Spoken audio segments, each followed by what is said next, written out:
आज हम मौर्य साम्राज्य के बारे में चर्चा करेंगे। तो मौर्य साम्राज्य में जो प्रमुख राजा हुए चंद्रगुप्त मौर्य, बिंदुसार और अशोक। इसके पहले हम अपने चैनल की शुरुआत जो है, आज की स्टडी की शुरुआत हम भगवान भोलेनाथ को स्मरण करते हुए कर रहा हूँ। सानन्दमानन्ददवने वसन्तं आनन्दकन्दं हतपापवृन्दं वाराणसीनाथ मम नाथनाथं श्रीविश्वनाथं शरणं प्रपद्ये। श्रीविश्वनाथं शरणं प्रपद्ये। सानन्दमानन्ददवने वसन्त मानन्दकन्दं हतपापवृन्दं वाराणसीनाथ मम नाथनाथं श्रीविश्वनाथं शरणं प्रपद्ये।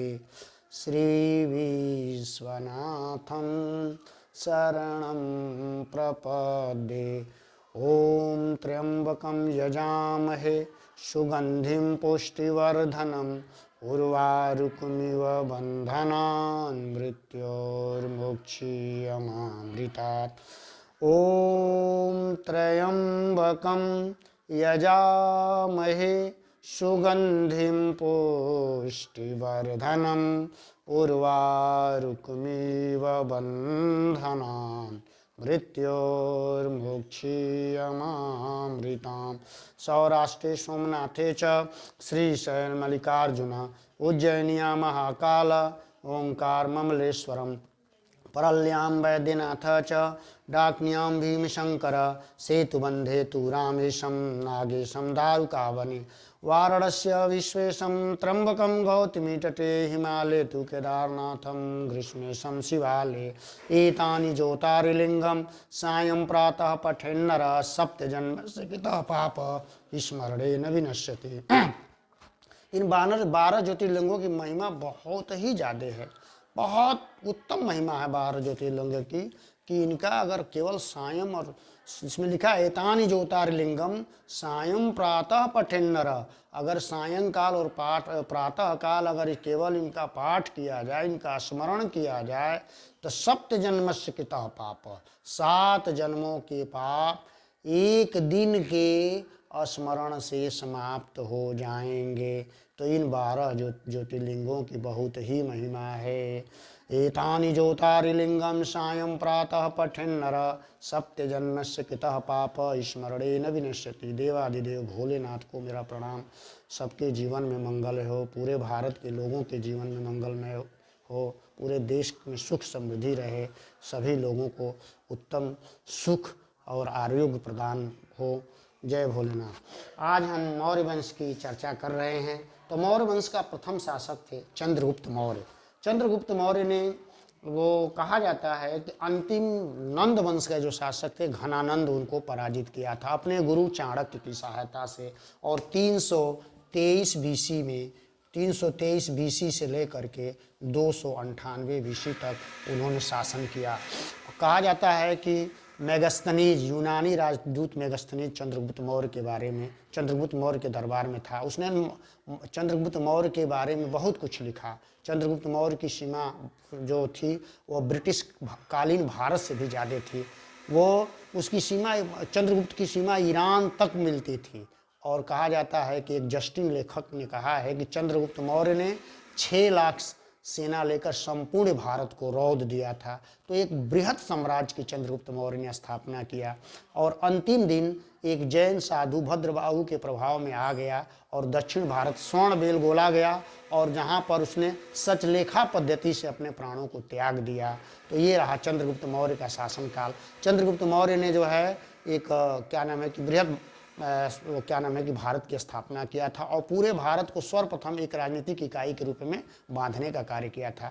अब उस चंद्रगुप्त मौर्य का एक पुत्र था, उसका नाम था बिंदुसार। उसकी मृत्यु के बाद 298 से लेकर के और 273 बीसी तक शासन किया। तो चंद्रगुप्त मौर्य के बाद बिंदुसार ने शासन किया और 298 से लेकर के 273 बीसी तक शासन किया। बिंदुसार के समय में कहा जाता है कि तक्षशिला में विद्रोह हुआ था और उस विद्रोह का दमन करने के लिए बिंदुसार ने अपने पुत्र अशोक को भेजा था और वहाँ पर अशोक को सफलता मिली। अब क्या हुआ कि 273 बीसी में बिंदुसार की मृत्यु के बाद अशोक को राज्य प्राप्त करने में कहा जाता है कि बहुत संघर्ष करना पड़ा।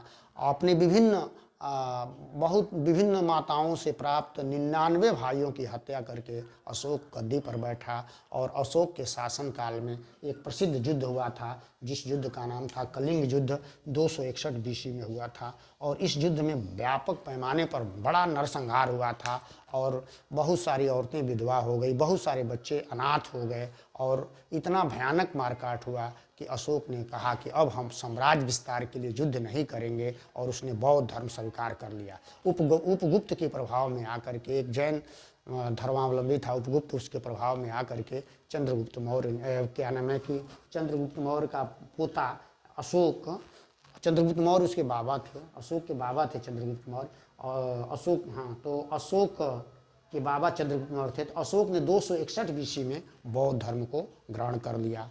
261 बीसी में नहीं किया था, वो 261 बीसी में कलिंग का युद्ध हुआ था और उसके कलिंग युद्ध के 8वें वर्ष बाद उन्होंने बौद्ध धर्म ग्रहण कर लिया था और बौद्ध धर्म के प्रचार के लिए उन्होंने बहुत सारे कार्य किए। तो अशोक ने जो शासन किया, तो अशोक जो है 261 बीसी में कलिंग का युद्ध हुआ था।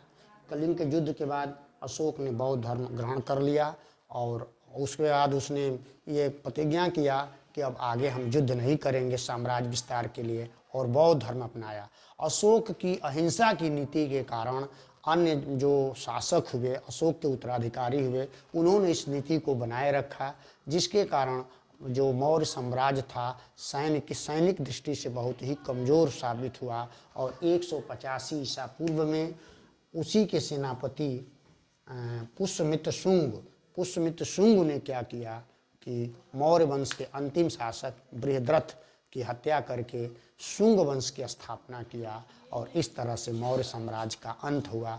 तो मौर्य साम्राज्य एक बृहत भारत पर शासन किया और पूरे भारत को राजनीतिक इकाई में एकजुट करने का कार्य किया। मौर्य साम्राज्य का बहुत बड़ा योगदान है भारत में।